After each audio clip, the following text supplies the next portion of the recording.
So I want to share with you a presentation that I recently did at AFES. AFES is a private mastermind I do. We take about incredible people from 40-something countries and bring them to a really beautiful location where they learn from the world's greatest teachers. Our last AFES was an interesting theme called Biohacking Body and Brain. And I did a presentation there with a slightly unusual title.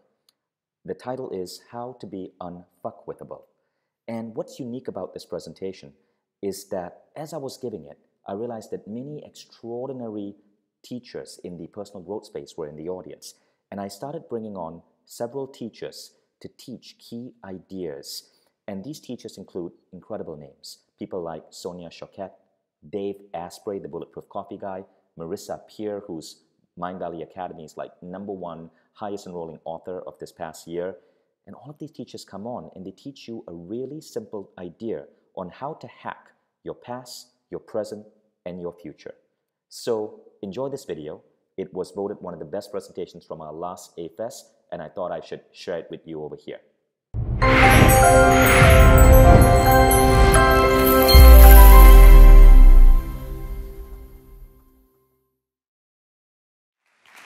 Today I'm going to be talking about how to be unfuckwithable. And you may be wondering, what has unfuckwithability got to do with AFES? Well, let me explain, because I swear there is a biohacking element to it. In my book, Code of the Extraordinary Mind, Chapter 9 is about how to be unfuckwithable. So the book is basically a roadmap to becoming extraordinary. And each chapter is a particular model, framework that you can apply in your brain. And each of it builds up on the next. When you get to Chapter 9, the model that we teach is called unfuckwithability. And I'll tell you in a moment where that word comes from and what it means. But what I know is this. This is the chapter that gets me the most anger from people who are, how dare you use that word? I wanted to introduce these books to kids and now I can't. But at the same time, it's the chapter that gets the most excitement and raving fans because of what it represents. So first let me share with you where that word comes from. Unfuckwithable is a word that originated on the internet. I guess nobody really knows where it came from. But in internet memes, it means this. When you're truly at peace and in touch with yourself, nothing anyone says or does bothers you, and no negativity can touch you. Isn't that beautiful? So, all of us, as we grow up, we, through the conditioning of our parents, of our society, of media, we develop these holes within our being. And unfuckwithable is really about going from these holes to being whole. See, in the book, I share a really interesting story about the time I was a teenager. And this is a classic idea of how, as we go through life, we crave attention, praise, we crave recognition from other people because we on our own do not feel complete. I tell a story about how I was in college, it's not college, but high school, and I was walking up and I saw the cool kids sitting together. Now, this was 1991. #1 song on the radio was Ice Ice Baby by this incredible white rapper called Vanilla Ice, right? Well, back then, he was considered a genius. And I see all of these kids, their baseball caps turned backwards, rapping Ice Ice Baby. Now, to fit in, I had gone and I'd memorized the entire lyrics. So I came in there, I saw them rapping, and I decided to just cut in and let out that line that I knew. And I completely messed up the line. And then I remember the cool girl in that group who was trying to impress turned to me and goes, "Geez, what a nerd." And then she did that thing, where women roll their eyes, and that completely crushed me. I couldn't talk to her for the rest of my teenage years. I couldn't connect with anyone in that group. I was reduced to nerdiness because I could not quote Mr. Vanilla Ice properly. That's it. But here's the funny thing about that. To this day, I'm 40 years old, and that moment was so painful. To this day, in my mind, I have this thing in my mind where my mind is going, you will never fuck that up again. You will never fuck that up again. So the entire lyrics for Ice Ice Baby are in my head, right? All right, stop, collaborate and listen. Ice is back with his brand new invention, something. Grab a hold of you tightly, flow like a harpoon, deadly and nightly. Will it ever stop? Yo, I don't know. Check out my dance, and I'll flow. To the extreme, I rock a mic like a vandal. Light up the stage and wax a chump like a candle. All right, stop, that was embarrassing. But you see, it makes no sense. And And I could go on, and I could go on and on and on, but it makes no sense. Of all the bloody songs I could commit to memory, why would I commit that piece of crap? But that's what this desire for approval, for validation makes you do. It makes you do things that often don't make sense because you need to feel whole to prove something to someone else. And this is why unfuckwithable is such an important idea. So unfuckwithability is basically this. Extraordinary minds do not need to seek validation from outside opinions or through the attainment of goals. Instead, they are truly at peace with themselves and the world around them. They live fearlessly, immune to criticism or praise, and fueled by their own inner happiness and self-love. That's what unfuckwithability is. That is law number 9 in my book. Now, the reason we need to be unfuckwithable is because without this ability, we don't have the skills, the invincibility, the power to go out there and truly pursue life-transforming goals. If we care what other people think of us, good or bad, we limit our abilities. We fear, for example, I did not write my book for many years because I feared what people would think. What if the book sucks? Oh my God, if the book sucks, would people really continue buying Mindvalley products? I did not get on stage for many, many, many years because I thought, well, what if nobody claps? I remember in college, I never asked a girl I liked out for many, many, many years because I was afraid of rejection. Heck, it took me 2 years to ask my wife out because I was afraid of rejection. And so all of us go through this.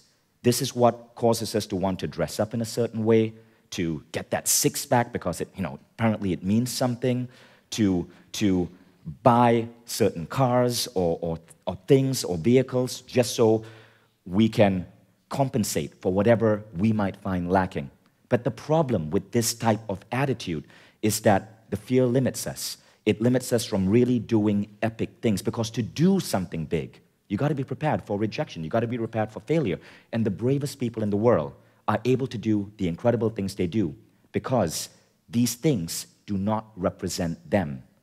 The attainment of the goal, the accomplishment, the object, the man or the woman are just nice to haves, but they say nothing about who you are. Now, we'll come more to that in a bit. But what I found over the years is that there are 3 ways to get to the state of unfuckwithable, to get to the state where, when someone compliments you, you're good with that, but you don't need that compliment. If you give a speech and nobody gives you a standing ovation, you're cool with that. You know it's not you. It's maybe the speech, or it's something you said, or maybe it's the method that you use, and you're like, okay, great. I can hack that method. I can improve this way. I can rethink how I give a speech. But it's not you.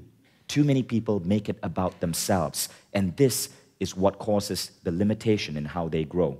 But just like you are immune to praise, you become immune to criticism. When you write a book, you will see a lot of stupid things people will say about your book on Amazon, right? But because I'm immune to criticism, I was able to write the book I wanted. My book will piss you off if you are highly into religion. My book will piss you off if you're a Trump supporter. And these people say really negative things about me. The latest I got is that I'm the Antichrist. But I'm okay with that. So right up in the introduction of my book, I say, look, guys, I'm going to let you know right now, you're going to love this book or hate this book. Very few are going to be in the middle because I didn't write this book to generate apathy. We do not grow from apathy. We grow from inspiration or we grow from being uncomfortable. So love it or hate it, totally up to you. But this is what I have to say. And when you can, thank you. And when you can have this attitude, that's when you really get to make a dent in the universe. So the 3 methods to being unfuckwithable. The first method came to me in a very interesting way. So sometime last year, I experienced one of the most awful experiences in my life. I found out that a guy I'd hired in my office in Malaysia, where we have about 140 staff, had been stealing money. Worse, he was a trusted person who was in charge of our operations. He was there to make sure that our employees had proper housing, that air conditioning was running, that the massive office in there, 15,000 square feet, was running well. But we caught him actually pilfering money. He had created a series of fake companies under his own names or relatives' name, and he was paying his own air conditioner repairman, paying his own cleaners, and in the end, he had pocketed $100,000 for himself, right? So it was an awful thing. And when we finally caught him, there were threats that he was going to have gangsters follow up follow me in my car on the way home. He started disrupting our work, sending the fire engine over, saying that our office was a fire trap. All of this shit started happening, and it was a really, really, really stressful time. But sometimes the world or the universe or God or whatever you want to call it gives you these moments of stress so you can rise above them. You know, Michael Beckwith calls these Kensho moments. Kensho moments are moments where you grow from pain. Something happens. Maybe your health breaks down and you end up in hospital, but you grow from that and you learn to appreciate your body. I was about to have a Kensho moment, and that Kensho moment happened coincidentally. This dude, Dave Asprey, and his friend, J.J. Virgin, invited me to experience a new type of biohacking model that Dave was promoting called 40 Years of Zen. So I went to this thing, and what they promised was this. What they promised is that you're going to meditate for 5 days in the chamber. You're going to have your brain hooked up to all of these machines. And the scientists who developed this had found how to reverse engineer, get this, the brainwave states of monks who had been meditating for 40 years. So they looked at monks, psychics, billionaires, and they're like, these are what are in their brains. And they reversed engineer that so that you can hook up your brain, and in 5 days, you can develop the brainwave activity of a monk who has been meditating for 20 to 40 years. So it's a bit incredulous, but I thought, wow, well, with a promise like that, let's try it anyway. Now I went there, and as I went into the chamber with my brain hooked up, Dave was there too, JJ was there, Joe Polish, some of you guys might know him, was there, as well as like billionaires, a Hollywood actor. It was a very elite group. They finally shared with us the secret. What were we supposed to do when our brains were hooked up? Now, it turned out it wasn't going into an astral projection or lucid dreaming or going into deep states of meditation. Turned out one of the biggest things these scientists found to get your brain to function like the brains of monks who have been meditating for 20 years, and by the way, that's what the hookup looks like, was this one thing: radical forgiveness.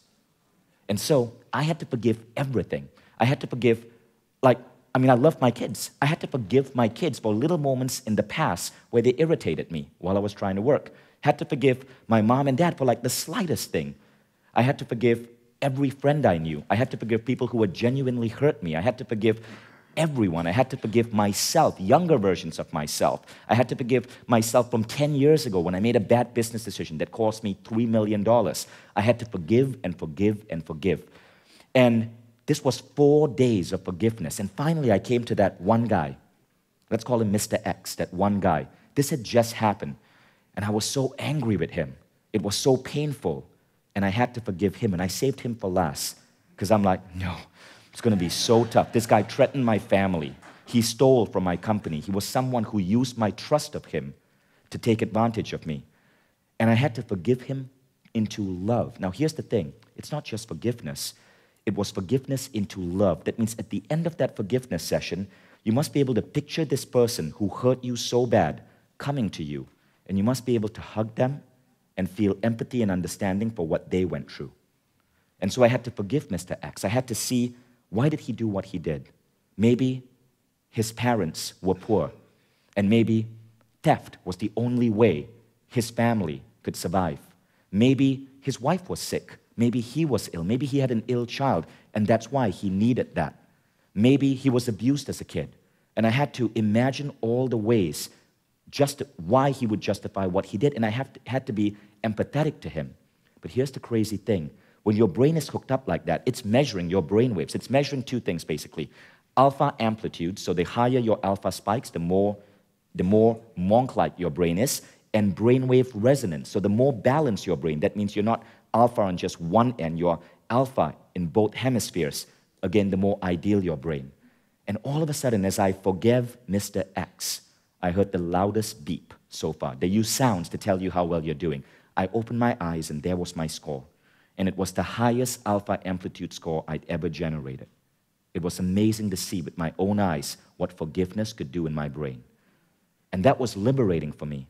Now, the next year, as I got rid of all of my doubts, all of my forgiveness, the next year ended up being the single most successful year of my life. And my life had always been successful, always growing like that, but the next year, it spiked. I had the book come out. This is the most successful A-Fest we've ever done. Mindvalley just exploded. my health, my happiness levels, everything just spiked because I was able to shed 40 years of pain, of things I had to forgive myself and other people around me for. And that's why forgiveness is so important. So you guys ready to learn this exercise? Now, when I teach you this exercise, it's not going to be as powerful as what you will learn in the lab, right? But what I want to do in this particular presentation is, I'm going to teach you 3 techniques to be unfuckwithable. The first technique is radical forgiveness. And as it turned out, in my book, in chapter 9, I talk about the 3 people I learned unfuckwithability from. And it is Dave Asprey, Marissa Peer, Sonia Choquette. Today morning I was having breakfast and I realized all of them happened to be here. So I changed this presentation and I wanted to involve them as well because they were the people I learned from, and I really believe in honoring your teachers. So first up, I'd like to invite Mr. Dave Asprey on stage. Dave, get up here. So Dave, since you, 40 years of Zen is kind of your thing, I'd love to just, for like 3 or 4 minutes, tell the audience what's going on there.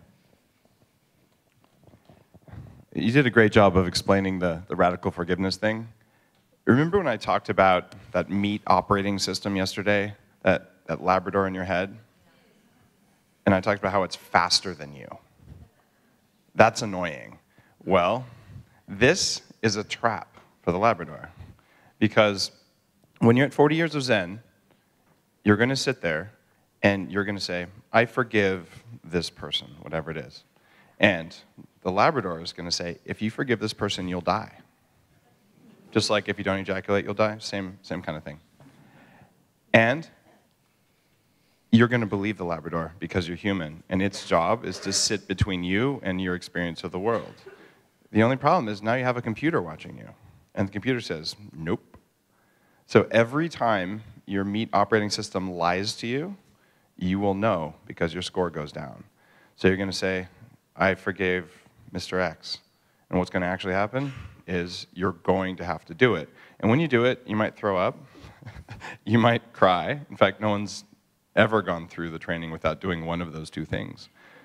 Because it's scary when you have to do that. But what you end up doing is this massive wipe. So a lot of the rules that you have, wherever they came from, some of them are taught, but a lot of them are taught by traumas. And you go through and you forgive people. So I've gone through and done this more than once with increasing levels of difficulty in different settings for my brain. And after the first time, the voice in my head turned off. So many of those things that are happening there, those are all your body trying to protect you from things that it perceives as death, like the girl who rejected you, right? Lack of love, not part of the tribe. You might be alone, a tiger might eat you, you might die. Like, our bodies are so dumb. But that's really there. And in your case, you also had the species won't propagate because there was like a mating thing going on there. Again, double risk of death.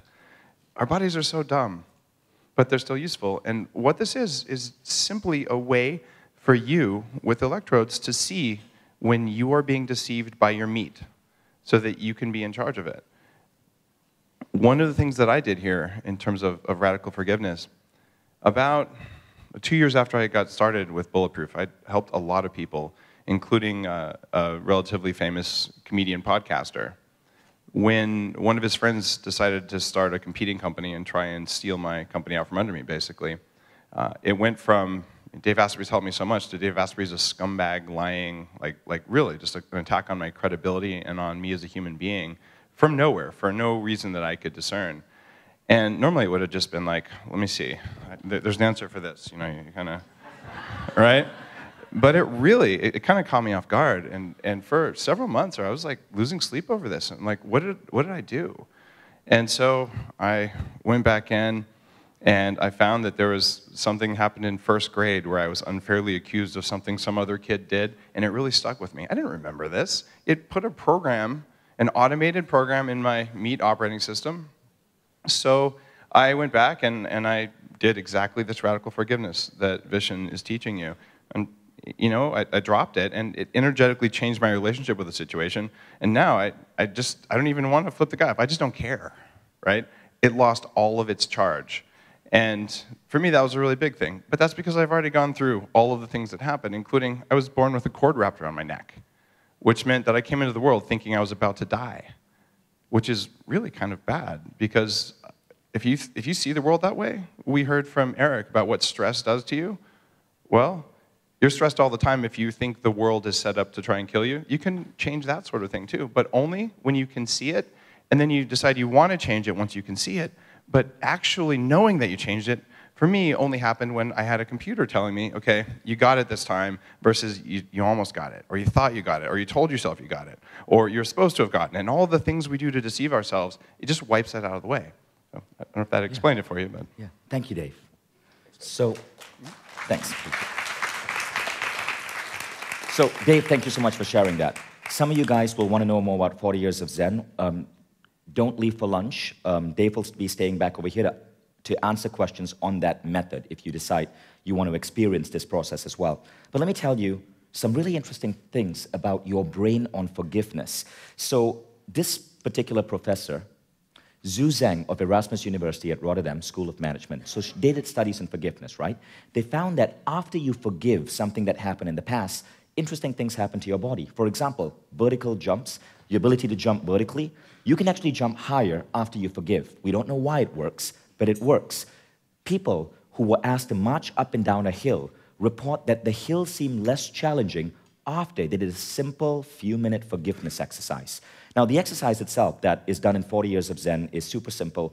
I now do it every morning. Every morning, I forgive something. And you wouldn't believe it, but even a waiter who rubs you the wrong way, that negativity stays with you. So every morning, I clear myself of all negativity. Now, those of you who do the 6-phase meditation, which is that meditation program I popularized, phase 3 is what? It's forgiveness, right? And this is basically what you do. Now, we won't be doing it live in this group because some people will break down. Some people will be really, really, really uncomfortable. But interesting things happen when you practice this. For example, when I was at 40 years of Zen, we had one fellow participant with us, and this person was having a really tough time forgiving. He had to forgive a family member who had sexually abused him while he was like 10 years old. And that had really, really, really messed him up. Imagine, right, if a family member does that to you at 10. Now, he was having a tough time forgiving this family member, forgiving and forgiving and forgiving, and now he was like in his 50s, but he still had to forgive for something that happened 40 years ago. And an interesting thing happened. The very next morning, so we were in day 2, the very next morning we were heading to the lab, and he showed me a video on his iPhone, and he's like, Vishen, I cannot believe this just happened. Remember I was telling you about that family member who abused me when I was 10? Out of the blue, the family member just sent me a video of himself apologizing. It just happened. It's as if reality shifted when this person forgave his family member.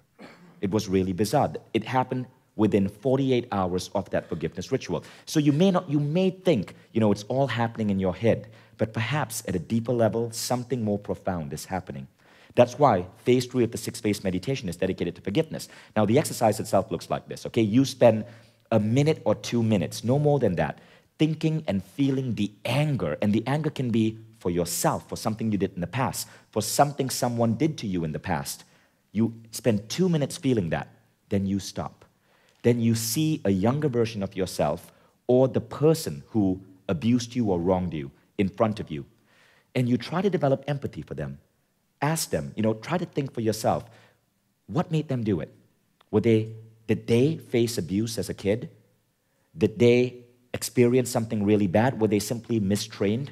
2 ideas have really helped me. One is a quote from Neil Donald Walsh in his book, Conversations with God. He says, I have sent you nothing but angels. Every person who enters your life, little, small, or big, good or bad, is a fellow angel there to teach you something. So I find that thinking about that philosophy helps. Another philosophy I think of is the phrase, hurt people, which simply means that everybody who hurts you is doing it because at some level, they were hurt themselves. They're just passing it on. But you have the ability to cut that cord and stop the hurt so you don't continue passing it on. Think about human history, right? And how nations fight nations, fight nations, fight nations for generations because of this crazy idea, hurt people. But when we can forgive, we can move on. So in that second part of that exercise, you feel empathy. Bill Bullitt said, knowledge is the lowest form of learning. Empathy is the highest form of learning. Empathy means you can see things from another person's point of view and really seek to understand them. Empathy is one of the greatest forms of intelligence we can develop. So, in that second part, that's all you do. And you forgive into love. At the end of it, you see yourself hugging this person. And that's all it takes. Now, it doesn't mean you'll forgive someone immediately. For certain acts, it could take years. But this is the first step. And you never know how powerful this can be until you try it. So let's go on to the second exercise, the second hack. So if forgiveness is number one, the second exercise that creates this change is realizing you are enough. Okay, so forgiveness helps you deal with your past. Now we're talking about how to fuel yourself so that you can create a really remarkable future. And this particular idea I learned from this woman, Marissa Peer. So 1 year ago at A-Fest, Marissa came on stage and she gave us one of the most beautiful speeches I've ever listened to. It was called The Greatest Disease Afflicting Humanity. You can still Google that on YouTube. And that great disease afflicting humanity was simply the idea that you are not enough, that you need something more to be enough. And Marissa shared a simple exercise that involves lipstick and a mirror. It's nothing kinky, don't worry. But this exercise has transformed so many lives, and I'd like to invite Marissa on stage to share this simple idea with you, for those of you who haven't heard it yet. Marissa? So you probably know the story, I hope you do, if you've watched the talk about when I was working in LA, and they call me the terrorist therapist when I work on sets because I get results that no one else gets. And they had this very difficult movie star who was about to leave and ruin everything. And they said, look, just go down to Beverly Hills and work with him, do whatever it takes. But I had a whole list before I went, mustn't put my car on his drive because it wasn't a Jaguar. Anyway, I went along, I'll shortcut the story, because my patients teach me so much more than I teach them. So I met this very cranky celebrity who hated his massive, amazing mansion, hated his neighbors, hated his 4 wives. He was just divorcing the 4th one, and was telling me he'd been in every rehab and he'd seen every shrink and no one helped him. I went, oh, I know what's wrong with you. And he's like, really? That fast? I'm like, oh, yes. You just don't think you're enough. And he's like, wow. Anyway, big tears came out of his eyes, and he went from cranky to totally vulnerable. And he told me a bit about his life, and I don't need to tell you that now because you can watch it. But it was really fascinating that everything that hurt him, he had 4 wives, they all disappointed him. He went from mansion to mansion, Jaguar to Ferrari to Porsche, they all disappointed him.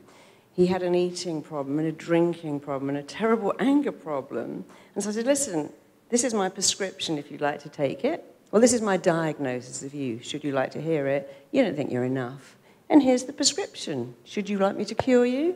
Write it all over your house. So he had loads of ex-wives, he had lots of lipsticks. I went around his house and I wrote it everywhere, wrote it in eyeliner too. And I said, you've got to say that every day because it will cure you really fast. And I met him a few weeks later on my lot, and he went, oh my God, that's changed my life. You know, I've lost so much weight. I'm dating a hairdresser. I've got a mini. He said, it's like amazing how far-reaching I'm enough is. It's just like incredible. Why did none of my doctors tell me? All I had to do every day was go, I'm enough. I'm like, well, I'm working on that. And I am working on it. This year, I'm actually addressing the Royal College of Surgeons in the UK, which is incredible, because they say, how do you fix people in an hour? We see people for 10 years. And recently, I got sent a girl who was so suicidal, no one could help her. And I got sent this major criminal, who's actually quite charming, as major criminals often are, but also wanted to kill himself. And he goes, yeah, I'm going to top myself. I'm just waiting for my mum and dad to die. Then I'm going to kill myself and my best friend who set up a robbery in my house. And I'm like, well, maybe you could just start to think you're enough. That's hard when you're a criminal because you've done so much bad stuff. But he was in so much pain. And he was born into a family of criminals. And I turned him around in an hour. He went off. He donated all this money to old people's homes. And he rang me and went, he goes, babe, because I'm happy. I ain't never been happy in my life. I don't know what you've done, but I'm happy. I'm not even a criminal anymore. I'm giving it all away. And it was so lovely. And what's happened now is that doctors come to me, and I'm starting to train them. I've got my own school called the Marissa Peer Method. And I have mental hospitals saying we're writing I'm enough on the ward. It's incredible. People don't come in and go, oh, I like butterflies. Oh, I saw a nice bee. They go, I'm enough. And we're turning over our patients more quickly. So in my school, I've invented this thing called role, function, purpose. And I put people in hypnosis and go, right, I'm going to click my fingers, and you're going to tell me the role, function, and purpose. Why do you hoard stuff? Why are you bulimic? Why are you sleeping with 20 other women when you've got this gorgeous wife? You know, they all say the same thing.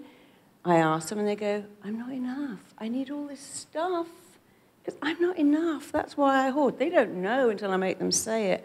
Oh, yeah, I worked with this guy that had the most beautiful wife, and he would go and sleep with prostitutes almost every day, knowing that she was going to find out, because, yeah, but I'm not enough. I'm not worthy of her. My mother didn't love me. I need every woman in the world to love me, including all these hookers who actually couldn't care less about him. But they were very clever, going, oh, my favorite client. Oh, yes, you're the only one I have an orgasm with. And they believe that stuff. It's like, no, when you feel you're enough, you don't need to do that. I keep buying stuff. I buy friends. And so doctors will say to me, I don't understand how you're fixing someone in an hour that I've seen for 10 years. And I say, listen, this is an absolute truth. The common denominator of every emotional issue comes from not thinking you are enough. I work with heroin addicts who always go back to that. And the beautiful thing is that when you take them back to the source and go, look, this is the cause of all your problems, you can fix it. And recently I was teaching my class, and I had a girl in hypnosis, and I said, okay, I'm going to click my fingers. You're going to go back to the cause of all your problems. I said to my class, here it comes, because I knew. And she said, oh, I don't feel good enough. I've never felt good enough. And if you look at the Philip Seymour Hoffmans of the world, Amy Winehouse, Princess Diana, Heath Ledger, with all that beauty and talent and money, if they don't think they're enough, which is the cause of all their problems, then how do you think ordinary people cope? But there is a cure. And the cure is to say every day, I am enough. You say it in the shower. What else are you going to say in there? Oh, I've run out of soap. You might as well. You say it when you're in the car. Write it all over your house. People come into my house and go, what's that? I go, that's my movement. And they go home, and even my plumber goes, I've done that. My plumber actually said to me, do you think I could write that in the mirror of every bathroom I'm fixing? Because it's changed my life, and my son's life, and my wife's changed. No, not yet, but one day, soon. And I've now got a cosmetic company about to give me lipsticks with I'm enough written on it to give to people. Yeah, it's amazing. And people send me this in every language. They send it me in Creole, in every language. So if you want to change your life and change the people's lives around you, tell yourself you're enough every day. Write it on your wall. One of my clients recently said that his little girl came up and said, Daddy, why have you put that on the wall? And he said, well, I want you to go through life thinking you're enough. And then she came back and said, Daddy, I want you to promise me you will never, ever take that off the wall. So if you all do that for one person, it has a fantastic ripple effect. So write it on your mirrors. Tell yourself, tell your children. You know, I'm sorry to go on a bit, but recently somebody wrote to me and said that their little girl was at school, and of course our greatest fear is to be rejected, and all the kids were rejecting this new kid, and she went up and said to her, you're enough, you know, and everyone's going to be your friend. You just got to keep saying you're enough, and don't let that in that they're all hurting. Then she went to the kids and went, she's enough. She should come and play with us, because my mummy told me it's very important that we all think we're enough. And that stopped the whole bullying. And I've now got schools also doing this I'm enough. I'm very proud of it, but I want you all to take it on board because it changes people's lives. And all it takes is lipstick and a mirror. Yeah. Just writing that down. At A-Fest 1 year ago, after the A-Fest and Marissa's speech, we received so many photos of people taking pictures of their mirrors and their lipstick on it. Even men, I don't know how men figured out how to buy lipstick. with the words, I am enough in it. It was such a beautiful thing to see. Yeah. Thank you, Marissa. So please do it. It will change your life and everyone else's. Thank you.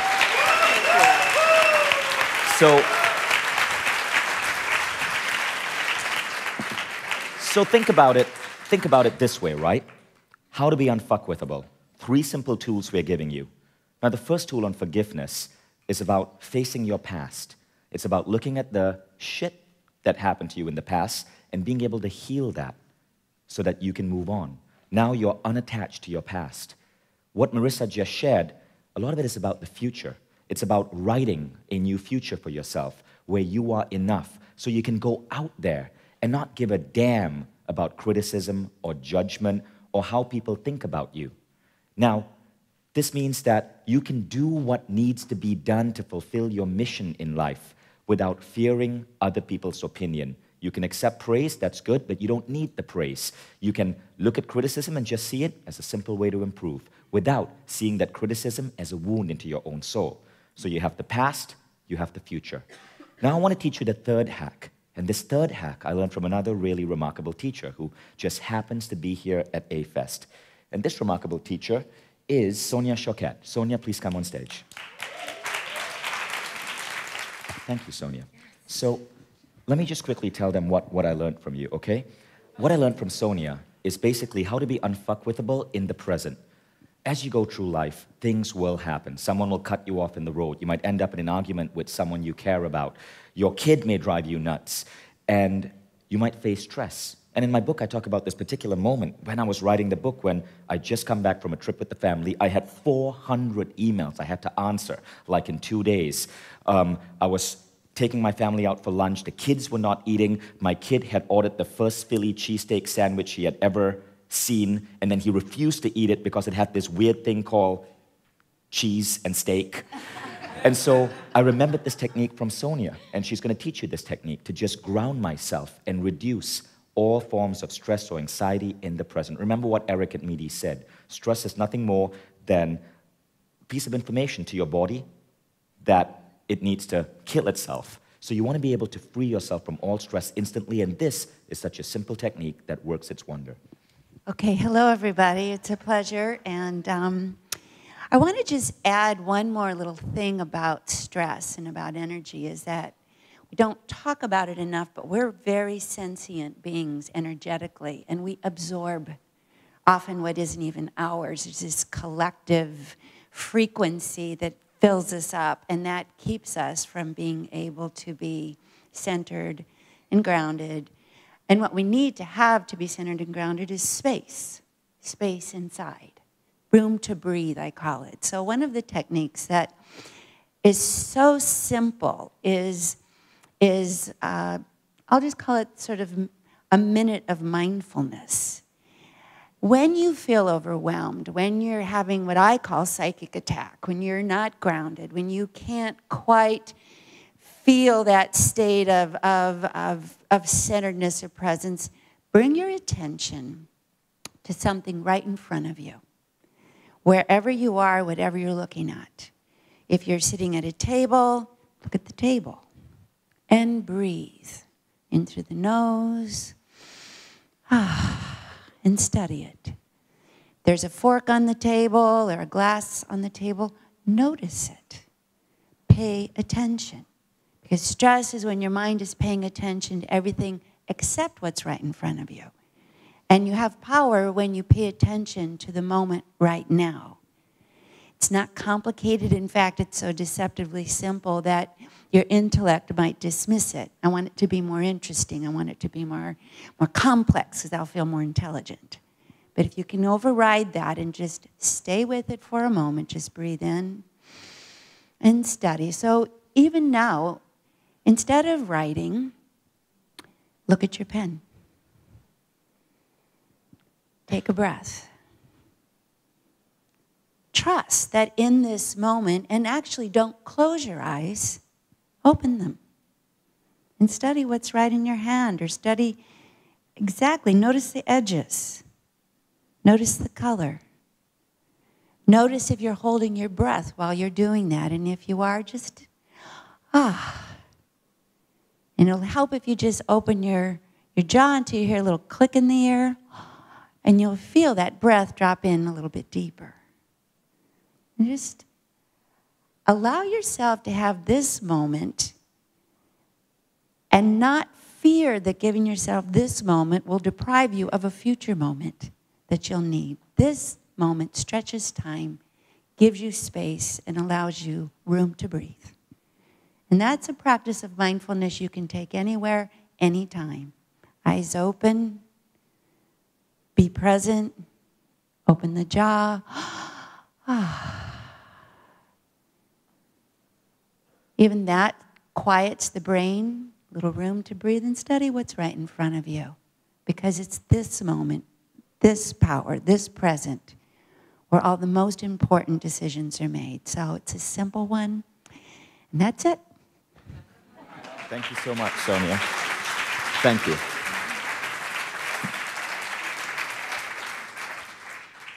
Now you can see that what you're learning right now is really to biohack your consciousness, biohack your soul. But every single thing you're learning here has profound implications on your body. Everything proven by science. We spoke about healing the past through forgiveness. And as that scientist I shared from the University of Rotterdam showed you, for some bizarre reason, it improves your biology. Forgiveness improves your biology. It makes you stronger. New studies are even showing forgiveness helps heal back pain. And forgiveness helps your heart function better. It's interesting to note that that lightening the load on the heart literally helps it work better. And then you learn Marissa Peer's techniques on feeling enough so that you can go forth into that future and really do epic shit. And again, studies have shown that self-esteem, healthy self-esteem, create really beautiful new things in your body in terms of health and increases in wellness. And what Sonia spoke about is the present. Some of you might recognize that exercise as mindfulness. There are over 1,000 studies at this point that show that mindfulness does everything from increased longevity to reduce the odds of you having heart disease to even replacing Viagra. So everything you just learned here is not just a way to hack your consciousness, hack your soul, but in every sense of the word, in literal sense of the word, these are mental models that you can put into your life that fundamentally change your body scientifically. Now, as we wrap up, all I want you to remember is to remember it in this sequence. The past. Hack your past with forgiveness. Hack your present with Sonia Choquette's Be Present exercise. Hack your future with Marissa Peer's I Am Enough model of seeing yourself. Now, as I was sharing this with people at AFES about a year ago, someone in the crew, a cameraman by the name of Al Ibrahim, and Al may be in the audience now. Al asked Marissa a really interesting question that I wanted to share with you. Al said, I don't get it. If we are enough, if we are all secure with who we are, what's going to push us? What's going to light that fire under our ass to actually go out there and do things and build things and move our butts? Won't we just want to sit in the sofa and be damn pleased with ourselves? Would you like to know the answer to this question? So I want to share with you an exact quote on the paradox of being unfuckwithable from the book, and this actually comes from Marissa. I'm going to read it out to you. If you sit on the couch all day and do nothing, it is precisely because you don't think you're enough. You're afraid. You're afraid of failure. You're afraid of rejection. You're afraid that these things will be proof positive you indeed are not enough. So you do nothing. But if you believe that you are enough, that's when you take action. That's when you go out and try something new. That's when you apply for that job you really want. That's when you ask for that raise because you're enough. And even if you fail, you won't take rejection personally because it's not you. You are enough. So it must be your methods or your approach or skill or whatever. And because you know you are enough, you know you can then improve these methods and skills and your approaches and try again. Do you see how powerful that idea is? So as you step forth in this world, I want you to remember 3 things. And if you apply these 3 models in your life, people, everything changes. These models have helped me make the last year among the most successful years of my life. But notice how simple they are. You do not have to spend thousands upon thousands of dollars learning them. In fact, the illusion is their simplicity. It is simple to forgive. It doesn't happen overnight. But with practice, as I've shared in my stories, you can forgive even the most vile crimes that have happened to you. And it's directly within yourself. You forgive. People think you need to get the other person to forgive you. No, it's within your own power to forgive. It is a choice you can make. You can feel enough. No one can do that to you, but you can hack your brain through the right techniques to train your brain to make you be enough. All of us are born as kids feeling enough. Society is what pokes the holes into us, but you can reverse that with the right technique, and it can happen incredibly fast. And the third one is simply be present. You can do that. You can do it right now. You can do it over lunch. You can do it on the cruise today. It is that easy. And when you do this, welcome to unfuckwithability. Thank you.